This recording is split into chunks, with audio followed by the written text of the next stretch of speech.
আসসালামু আলাইকুম। আজ আমরা রবীন্দ্রনাথের বিসর্জন নাটকের কিছু জ্ঞানমূলক প্রশ্নের সমাধান করব।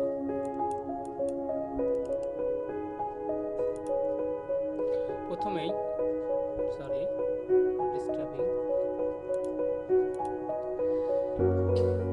প্রথম প্রশ্ন, বিসর্জন নাটকের প্রধান বিষয়বস্তু কি?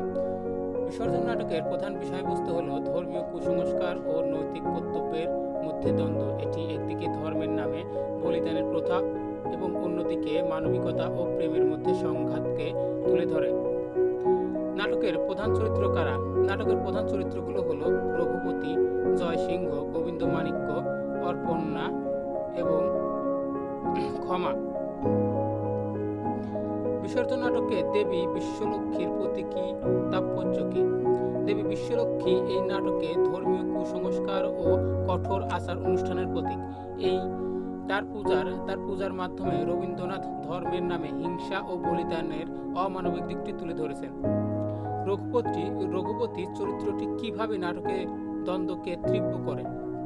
রঘুপতি একজন কট্টর ধর্মান্ধ পুরোহিত, যিনি দেবী বিশ্বলক্ষ্মীর পূজার জন্য বলিদানের প্রথা বজায় রাখতে জোর দেন। তার এই কঠোর মনোভাব জয়সিংহ ও গোবিন্দমাণিক্যের মধ্যে দ্বন্দ্ব তৈরি করে এবং নাটকের ট্র্যাজেডিক মূল কারণ হয়ে ওঠে।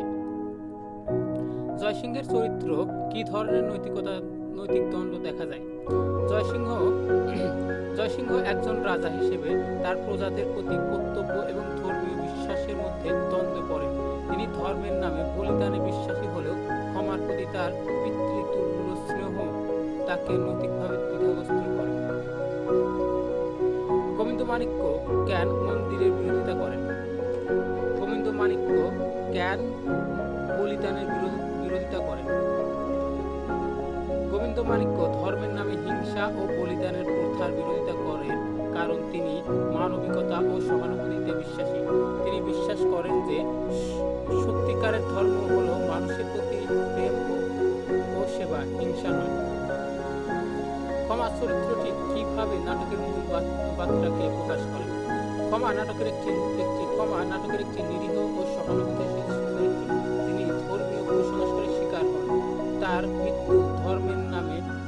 মৃত্যু ধর্মের নামে হিংসার নিষ্ঠুরতা এবং মানবিকতার বিজয়কে তুলে ধরে। অপর্ণার ভূমিকা কি এই নাটকে?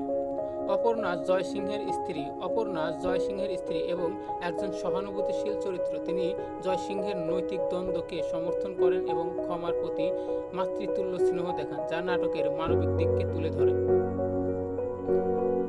নাটকে বলিদানের প্রথা কিভাবে সমাজের কুসংস্কারকে প্রতিফলিত করে? বলিদানের প্রথা নাটকে ধর্মের নামে অন্ধবিশ্বাস ও কুসংস্কারের প্রতীক হিসেবে উপস্থাপিত হয়। এটি দেখায় কিভাবে সমাজ ধর্মীয় আচারের নামে মানবিকতাকে উপেক্ষা করে। বিসর্জন নাটকের শেষে কি বার্তা দেওয়া হয়েছে?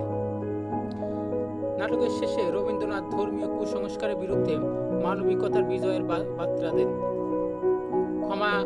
ক্ষমার বলিদান এবং জয়সিংহের অনুশোচনা দেখায় যে সত্যিকারের ধর্ম হল প্রেম ও মানবতা। নাটকে রঘুপতি ও গোবিন্দমাণিক্যের মধ্যে দ্বন্দ্বের মূল কারণ কি? রঘুপতি ধর্মীয় কঠোরতা ও বলিদানের প্রথায় বিশ্বাসী, যেখানে গোবিন্দমাণিক্য মানবিকতা ও সংস্কারে বিশ্বাসী। এই দুই বিপরীত দৃষ্টিভঙ্গি তাদের দ্বন্দ্বের মূল কারণ। নাটকের ট্র্যাজেডিক উপাদান কি?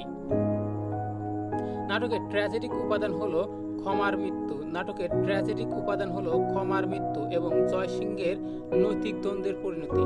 ধর্মীয় কুসংস্কারের কারণে নিরীহ ক্ষমার বলিদান নাটকটিকে ট্র্যাজেডিতে রূপান্তর করেছে। বিসর্জন নাটককে প্রতীক হিসেবে মন্দিরের ভূমিকা কি? মন্দিরটি ধর্মীয় ক্ষমতা ও কুসংস্কারের প্রতীক। এটি রঘুপতির কর্তৃত্ব এবং সমাজের অন্ধবিশ্বাসের কেন্দ্রবিন্দু হিসেবে কাজ করে। জয়সিংহ কেন ক্ষমাকে বলিদানের জন্য সম্মত হন?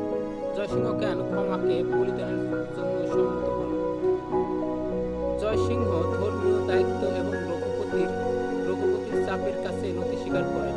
তার রাজকীয় কর্তব্য এবং ধর্মের প্রতি আনুগত্য তাকে তাকে এই সিদ্ধান্ত নিতে বাধ্য করে, যদিও তার মন এতে দ্বিধাগ্রস্ত। নাটকে নারী চরিত্রগুলোর ভূমিকা কি? নারী চরিত্রগুলো হলো অপর্ণা ও ক্ষমা। নাটকের মানবিকতা, স্নেহ এবং সহানুভূতির প্রতিনিধিত্ব করে। তারা ধর্মীয় কঠোরতার বিপরীতে মানবিক মূল্যবোধের প্রতীক। বিসর্জন নাটকটিকে কিভাবে রবীন্দ্রনাথের সংস্কারমূলক চিন্তাভাবনাকে প্রকাশ করে? রবীন্দ্রনাথ এই নাটকে ধর্মীয় কুসংস্কার, বলিদানের প্রথা এবং অন্ধবিশ্বাসের বিরুদ্ধে তার সংস্কারমূলক দৃষ্টিভঙ্গি প্রকাশ করেন। তিনি মানবিকতা ও সহানুভূতিকে ধর্মের উপরে স্থান দিয়েছেন। নাটকে সমাজের কোন দিকটি সমালোচিত হয়েছে? নাটকে ধর্মীয় কুসংস্কার, পুরোহিততন্ত্রের ক্ষমতার অপব্যবহার এবং সমাজের অন্ধ আনুগত্য সমালোচিত হয়েছে। বিসর্জন নাটকের নামের তাৎপর্য কি? বিসর্জন শব্দটি বলিদান বা ত্যাগের প্রতীক। এটি ক্ষমার বলিদানের মাধ্যমে ধর্মীয় কুসংস্কারের শিকার হওয়া এবং মানবিকতার ত্যাগকে বোঝায়। নাটকে সংঘাতের প্রধান বিষয় কি? নাটকে সংঘাতের প্রধান উৎস কি? নাটকে সংঘাতের প্রধান উৎস হল ধর্মীয় কঠোরতা বনাম মানবিকতার দ্বন্দ্ব, যা রঘুপতি ও গোবিন্দমাণিক্যের বিপরীত দৃষ্টিভঙ্গির মাধ্যমে প্রকাশ পায়। বিসর্জন নাটকের শিক্ষণীয় দিক কি? নাটকটি শিক্ষা দেয় যে ধর্মের নামে অন্ধবিশ্বাস ও হিংসা মানবিকতার পরিপন্থী। সত্যিকারের ধর্ম হলো প্রেম ও সহানুভূতি।